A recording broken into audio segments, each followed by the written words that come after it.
So when it came to doing the accreditation, obviously I was nervous, I was very excited, and it became very apparent to me early on in the course that, oh my gosh, I had a flashback to feelings from university because I haven't been in this setting. And I think we had to read something and I was like, oh my God, I don't understand what this is. And I got myself into a bit of a panic. And then all those old thoughts of I'm too stupid, I don't belong here, started to come in again.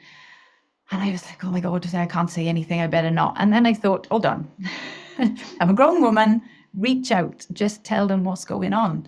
So I sent you an email about it.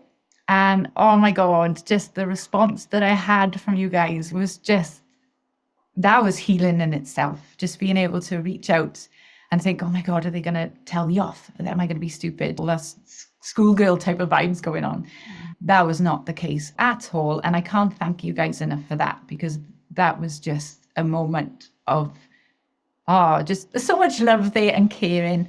And you guys reached back out and was like, it's not a problem at all. Can we send it to you in this form? How do you learn? What can we do to help? That sentence, what can we do to help? And I was like, oh, well, I'm not sure. Okay, so how do I learn? And then that changed a lot for me, because that was the realization I don't learn like some other people do. So how do I learn? And throughout the whole course, you both have been so caring and so supportive and created that safe environment for me to be able to go, I don't understand that. Can you say it? And you're like, okay, let's do it a different way. And let's do it this way. Does that help? And that's just such a beautiful thing. So if there's anybody out there worrying about they might be neurodivergent, am I going to get on this course? Oh, yes, you are. Absolutely.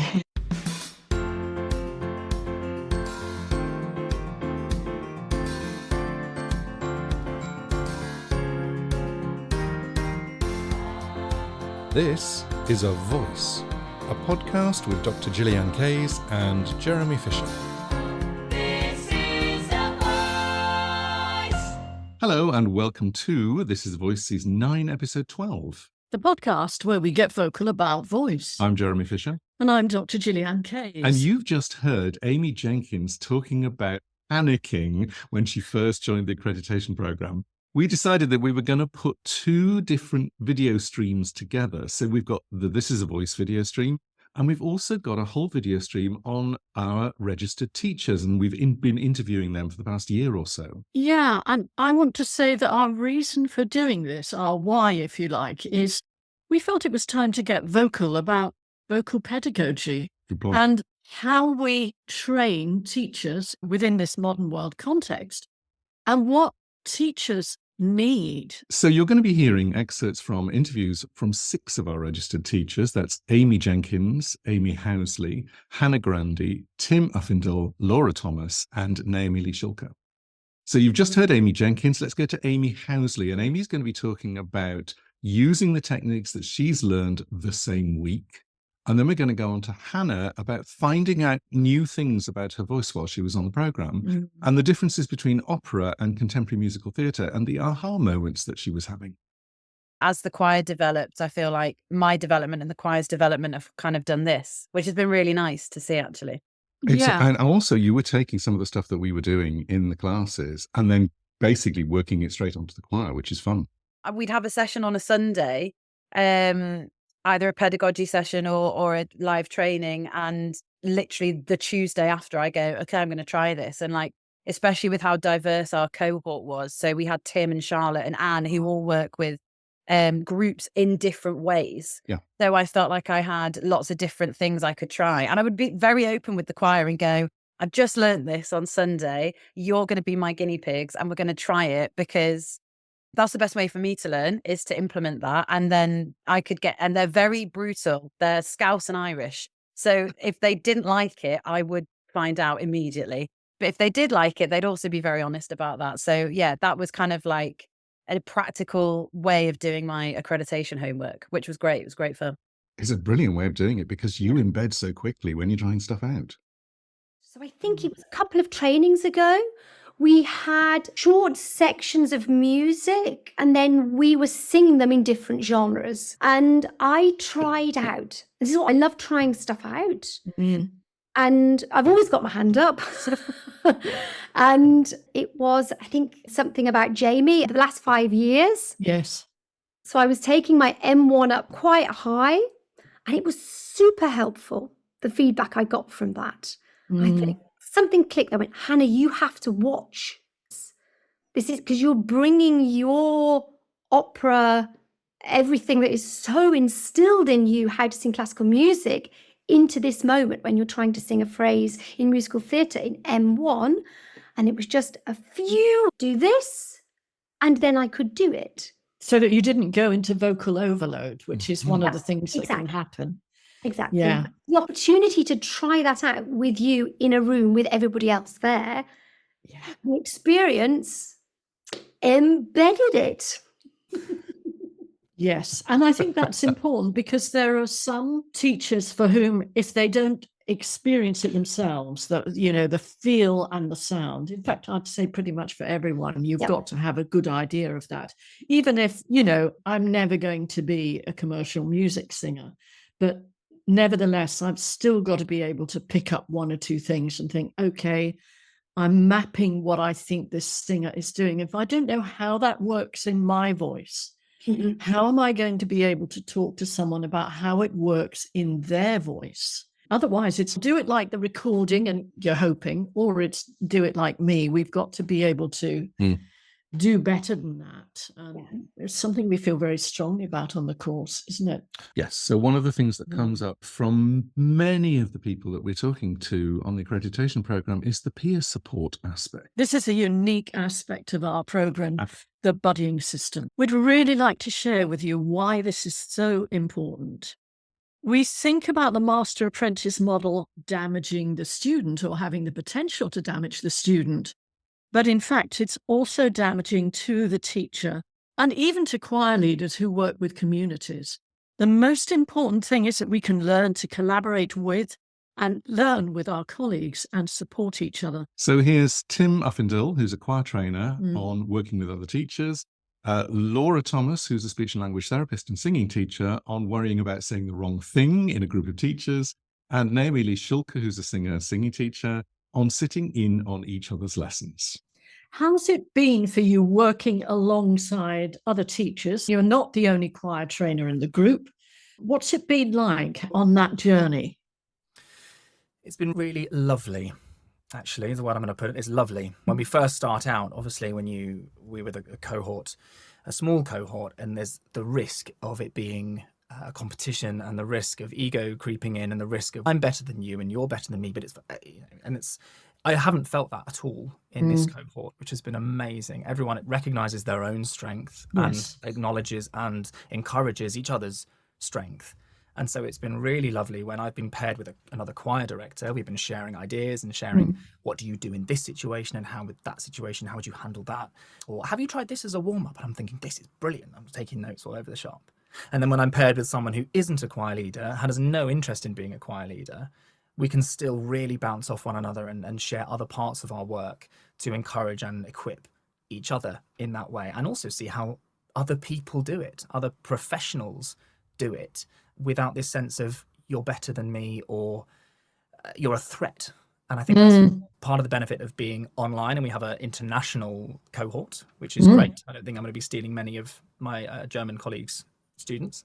But also, even though some of us are actually quite geographically close, we're thinking, how can we work together? We're already thinking of how can we put workshops on that benefit each other. And can you come in and do X, Y, Z? I've actually done a piece of work with one of my cohort members already. She saw what I do with Drama Spectrum. Absolutely. Yes, fantastic. The young boys. It was brilliant, really good fun. So that was a really excellent network. And so we're just supporting one another. It's great. I think it's quite nerve-wracking at first because like any group that you join, everyone's trying to find their place. You want to impress people. You want to show that this is what I do or this is what I do. And it can take a little while to settle, but then having the opportunity to speak to your buddies away from the group can just make you realize that everybody's in the same boat. Everybody feels the same quite quickly. And soon you just get into a kind of a way of feeling comfortable with sharing knowledge. And that's just been so invaluable because you've had so many different types of singing teachers on this It's really diverse, this cohort. Yeah, Fantastic. it's so interesting hearing about how people use all the similar things, but in a different context and from a different perspective. So yeah, so daunting at first, but it very quickly became, all right, this is how we work. This is normal. Yeah. It's good for us because we watch that. People, particularly when we do the synchronous commenting during a training, obviously at the beginning, people are, am I going to say the right thing? What if I get this wrong? And then, of course, what we understand is that if you get it wrong, that's an opportunity for understanding and growth. And just watching the whole cohort grow in confidence to the point where they're able to teach each other in front of each other. And also to do, and do you remember the first pedagogy practicum where we basically let you all loose so that you watched each other's lessons, and instead of us guiding it, you guided it. And that was fantastic. There's something that you've mentioned, which I think if people haven't come across this, which is the buddy system. Yeah. And I think the buddy system is so invaluable. So at the beginning of the first month, we pair you up either in groups of 2 or groups of 3, and you stick with that buddy or buddies for 3 months. And these are the people that you can talk to. They're on the course with you. They're at the same level with you on a course, even though they come from very different backgrounds, or they're different ages, or they're different levels, whatever. And so you get the buddies to talk to. I think we're quite good at buddying people up and actually matching people. So how was the buddy thing? Yeah, it was great. I don't have anything bad or negative to say, but it's been wonderful, really. It's been wonderful getting to know such a lovely group of people. And yeah, I think you've matched us beautifully. Just hearing about, and also just from different parts of the country, and made me realize how London-centric I am. It's terrible. And just hearing about what's going on in other parts of the country and being able to do that on this, because you wouldn't be able to do that in person. It'd be very difficult to anyway. So yeah, that's been great. We've all got different schedules, and that's always a little bit tricky and I did worry about that at the start. How will this fit in to everybody's different schedules? But it's been absolutely fine. We've always found a way to do it. Because you were working full time with the NHS Yeah, only up until a month ago. So yeah, it's always worked with evenings, and it can seem a bit daunting at first, like how will I commit to this and fit it in? But it does. You find a way. Yeah, I think that's important. You find a way because you want to do it. And also the way we designed the programme was so that it could be possible for someone who is working full time to still do it. And I think I'm actually quite proud of how we've arranged that. I've been sitting in on each other's lessons, actually. Fantastic. That happened in about the first 6 weeks of cohort 23. It was just incredible. I think it's a really important thing when you know that other teachers in the field have got your back. Oh my goodness, It's it really is. very powerful. Because it can be very isolating. And if you teach groups, I think in particular, there is a feeling that, certainly I have the feeling that I need to be all-knowing, and often that I can't get anything wrong. I make it really clear to my students, this is my opinion, this is my understanding. What do you think? And hopefully that way open the collaboration up to a bit more of a kind of dual learning experience. But there is an expectation, particularly if you work in an institution, that you are all knowing, that you are the expert in your field. And certainly in performing arts is quite often only 1 or 2 people who have an expertise in any specific area, that you should be able to answer every single question, and all those answers should be without fault, which as humans is just, that's never going to happen. Insane. Yeah. But it's so important because people do think that. And the first thing I would say is you don't have to answer the question immediately. You can always say, I'll check. There's a book I read. I'll go and read it and get back to you. There's somebody I can go to. In this case, there's somebody I can go to who has more experience in this area. I'll go and check with her. We're going to a longer discussion with Amy Jenkins on breaking vocal exercises down and the whole thing about what makes a good teacher. And then we're going to listen to Hannah Grandy on how, well, the way that she saw herself after the accreditation programme had changed. And this is a theme that comes up a lot. Being creative with your vocal exercises, for want of a better word. One size doesn't fit all. And if you are going to be client-led, you need to have that creativity. And I think with regard to what Hannah had to say, something that we feel is really important. If you're going to be a good teacher, you need to know who you are, what your strengths are, what your values are. And over again, people talk about, as they go through the 12-month process, they really dig into who they are and they just come out shining.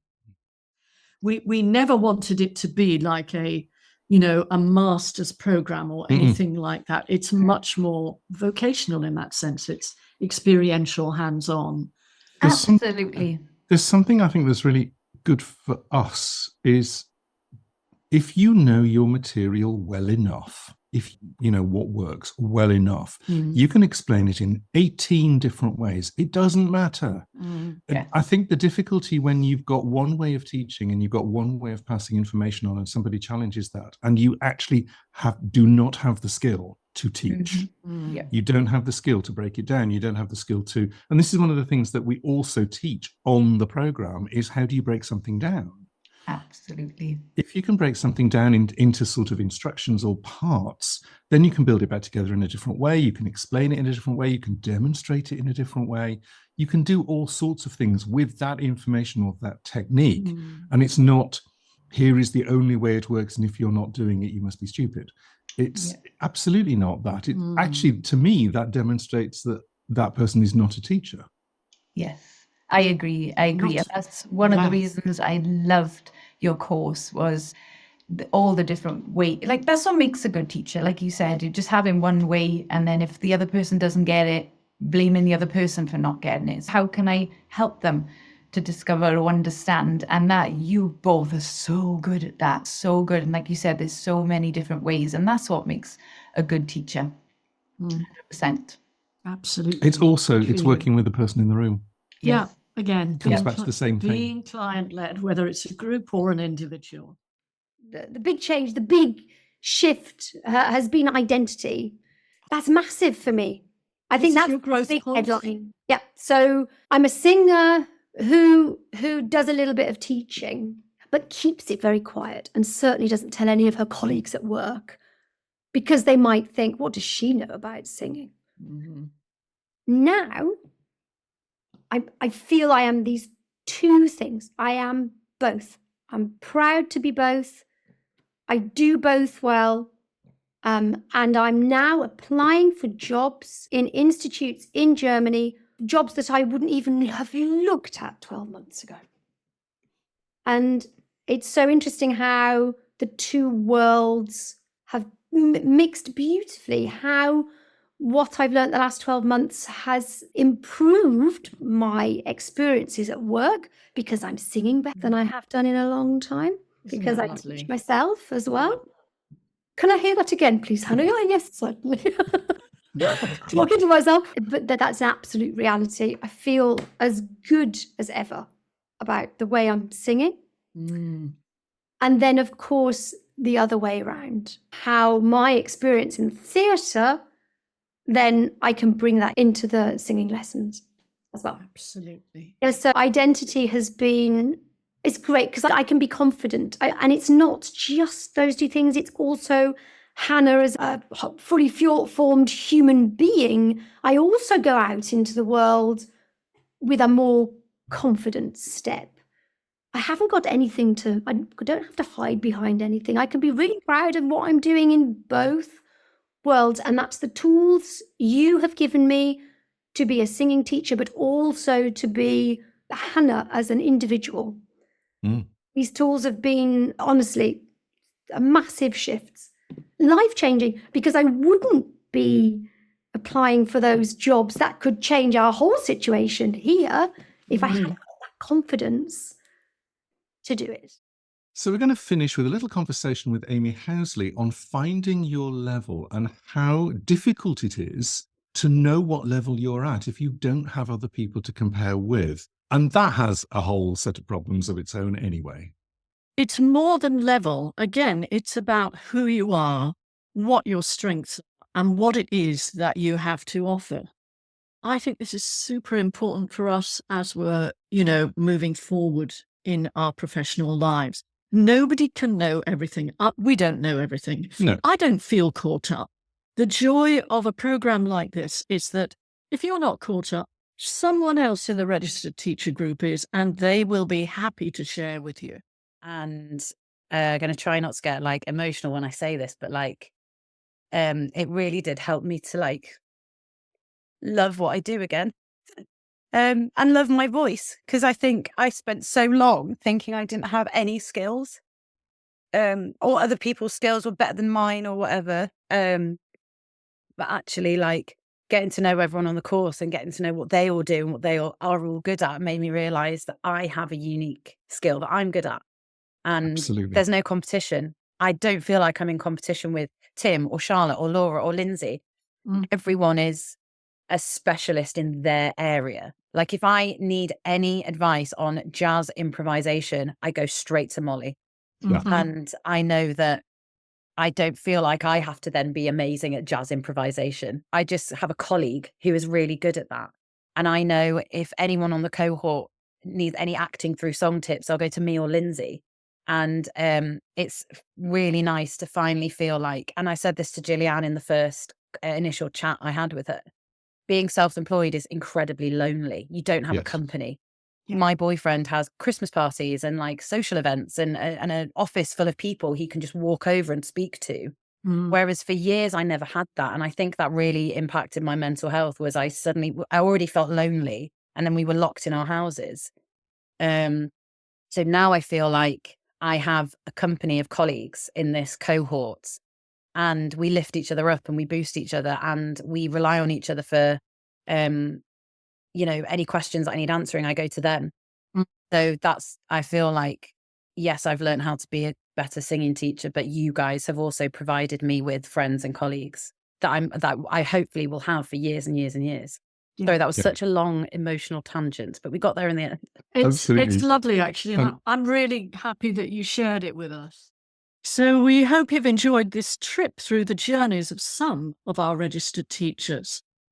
And if you've been listening to this and you recognise yourself in some of these topics, I'm just going to talk about confidence and certainty, the sense of connection with other teachers. Oh, context. Context is a big thing for me.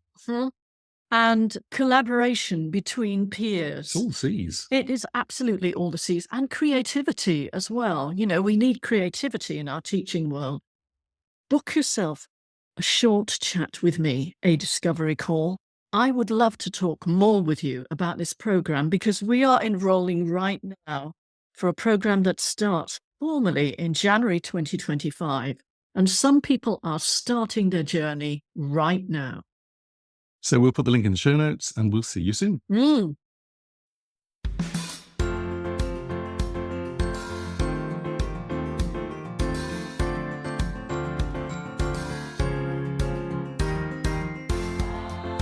This is A Voice, a podcast with Dr. Gillyanne Kays and Jeremy Fisher.